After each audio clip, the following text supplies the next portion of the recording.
Hey, what's going on, everybody? Welcome back to the Crew First Culture Podcast. Thank you for joining me today. If this is your first time, welcome. And I really appreciate that. Hope to use that time to add a little bit of value to your life just by sharing some experiences or thoughts or anything that I have that I feel may be of some use to somebody out there. And if you are returning, thank you as well. Always appreciate the listeners and anybody that lends me their time and their attention. So thank you.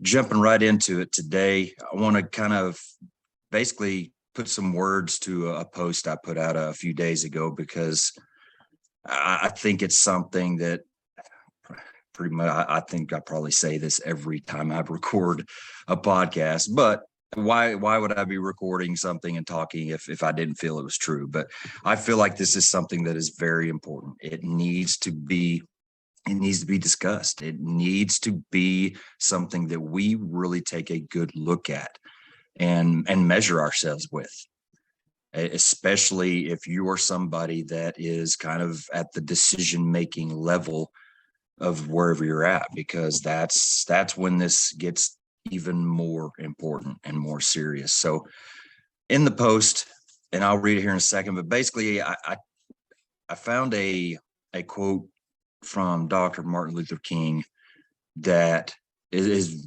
basically this, but I just kind of applied a little bit more of me to it so that it made sense to me and maybe even applied more to the fire service.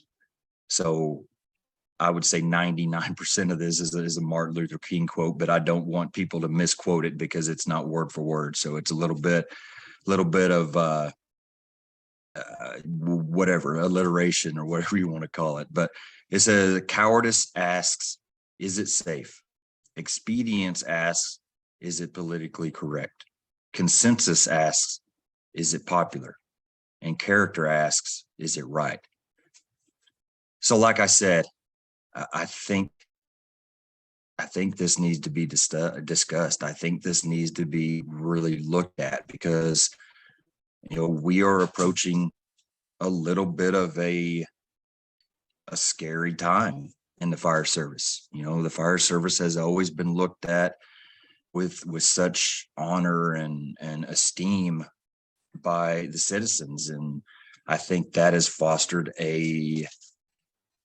I guess I just say almost an air of untouchableness. The fire department is untouchable. You got the police department that, or the just the service of policing and all that, if you want to combine it into one big category. Just seeing the struggle that they have been through over the past, I don't even know.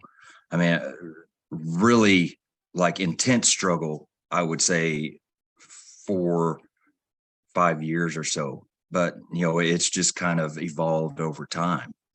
But the past several years have really, man, it's been tough to see some of the things that some of these people that, are signing up to serve their citizens, see what they're going through. A lot of it, and this is not in any way to go in any political route. I totally understand a lot of it is because there are some bad people out there that are police officers, just like there are some bad people out there that are firefighters. And so I'm not trying to say at all that some of these people are not guilty.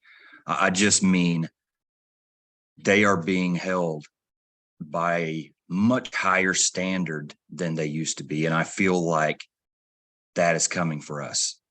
And I feel like there are some areas that we deal with and that we operate in that can be a very dangerous thing because we have people making decisions for some very wrong reasons, at least through my opinion.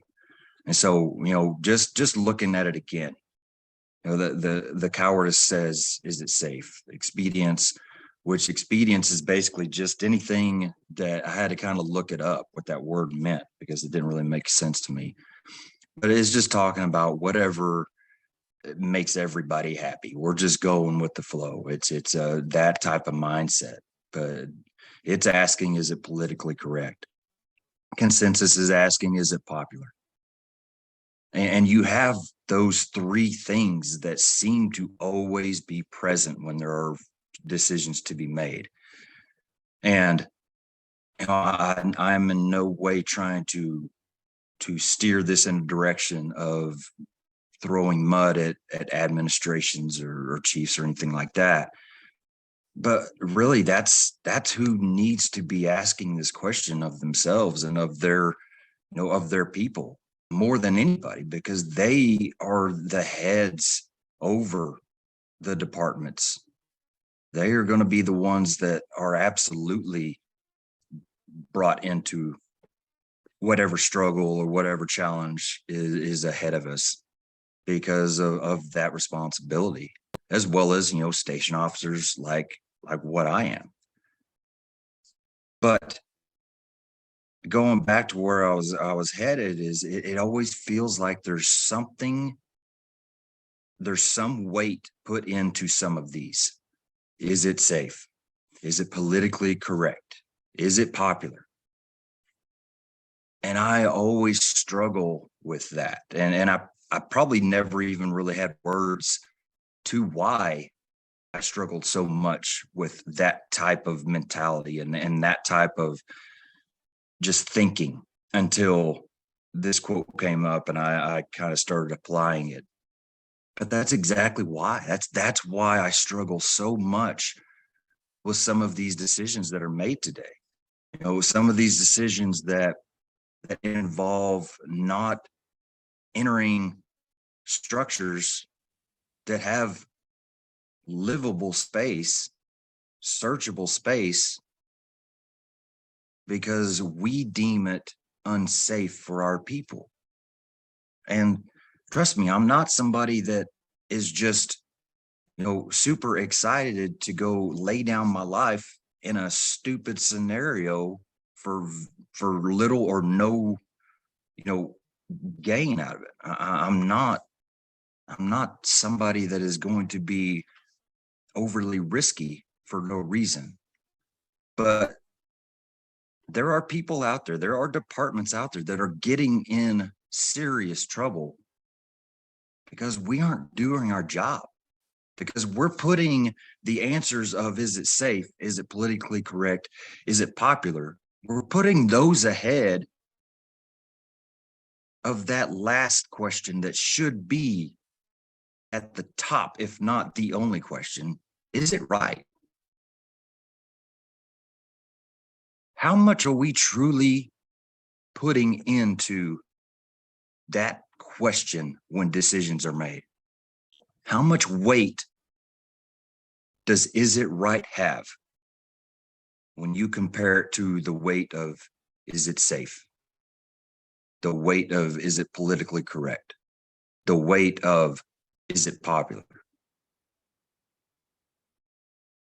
Again, these questions are very, very important for today's fire service members to sit and talk through, to sit and reflect on for themselves.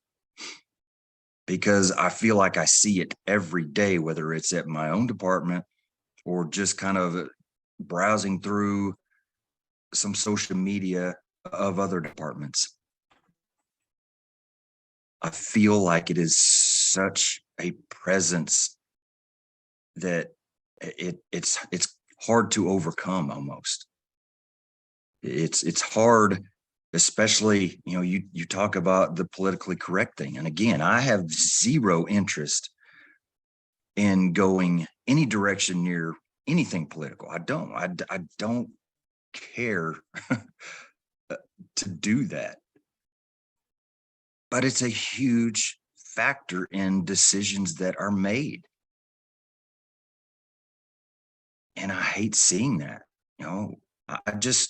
I want the best people put in the spots that are available, who are willing to do their job, take responsibility for the huge responsibility that they have been given. Commit to everything that is required to stay ready for that job. And for the people above those workers doing it, to let them do it, to have trust in the people on the ground who are going to make a difference when it is needed and when it counts, trusting them to do their job and not handcuffing them in ways that totally takes things off the board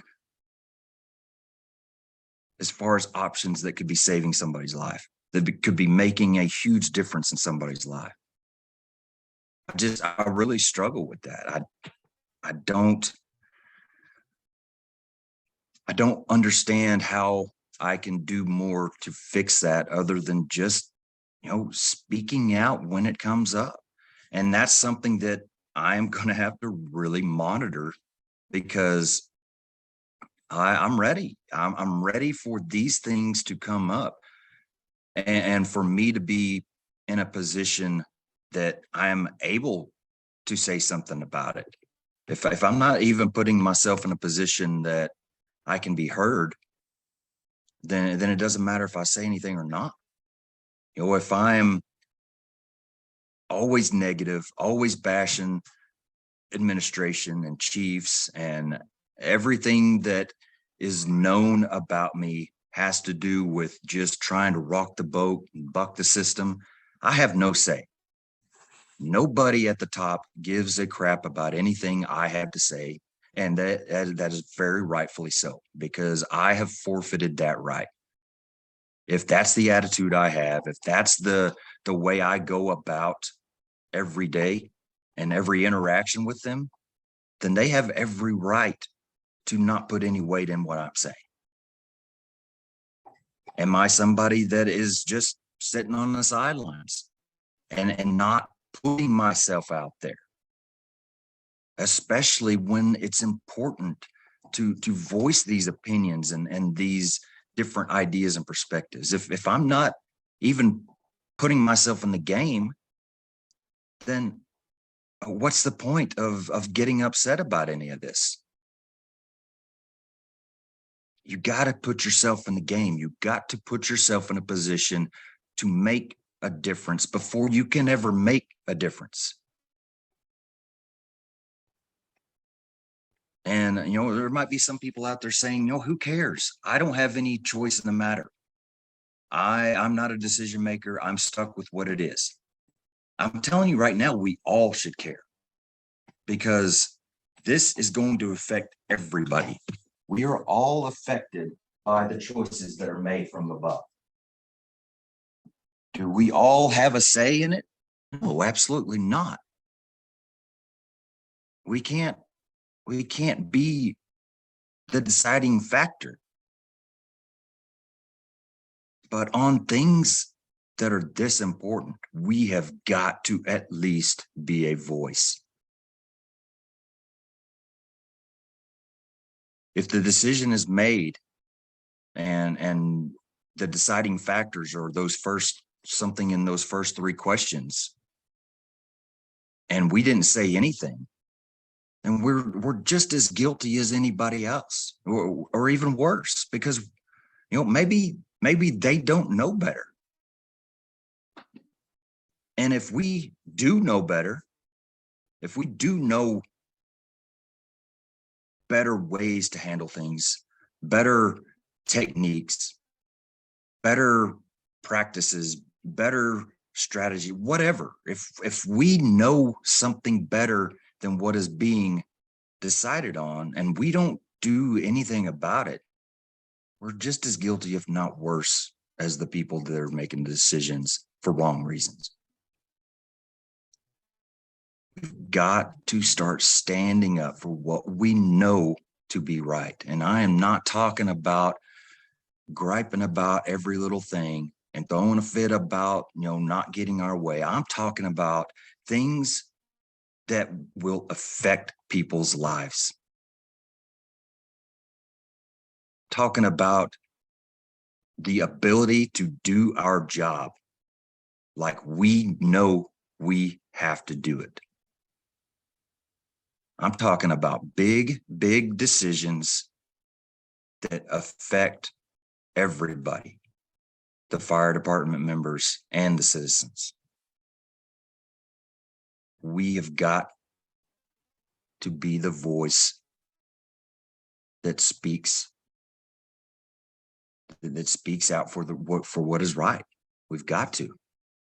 Oh, the next part of his quote, I think it's probably even more of an eye opener than the first part. And so this again is kind of a little bit of my interpretation of that, but I don't want us to miss this. In that post right before it, I said, do not miss the importance of this last statement.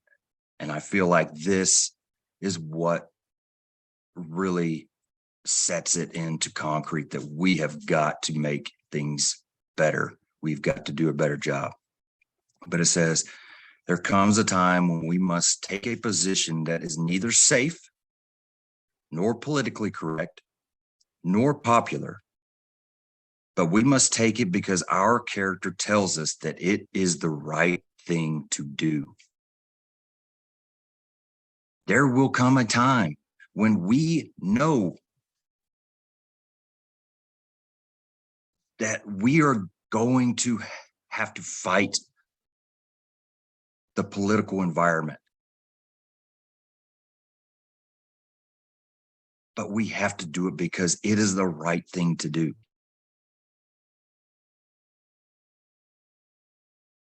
So I hope that really kind of stirs something in you. I truly hope it does. You know, I know that I can't say something that speaks to me and just think that it will speak to everybody else. I get it. But this is truly something that we as a fire service, we have got to really invest some time in. When decisions are made, we have got to start looking at why we are making them before the final say is put in stone. So that's about all I got today. You know, I'm trying to keep these with just me, trying to keep them short. But I will leave you with just this last statement one more time to really think about. Spend some time seeing what you can do. You know, if you're not a decision maker, what can you do? There's somebody that you can voice your opinions to. You can voice what you feel is right, why you feel it's right, how we can make things better and different. If you are a decision maker, please invest some time into reflecting on these questions. Put some weight into what is right. We've got to put that paramount above all the others. So thank you for your time. I'll leave with this. There comes a time when we must take a position that is neither safe nor politically correct, nor popular, but we must take it because our character tells us that is the right thing to do. Stay humble and do work.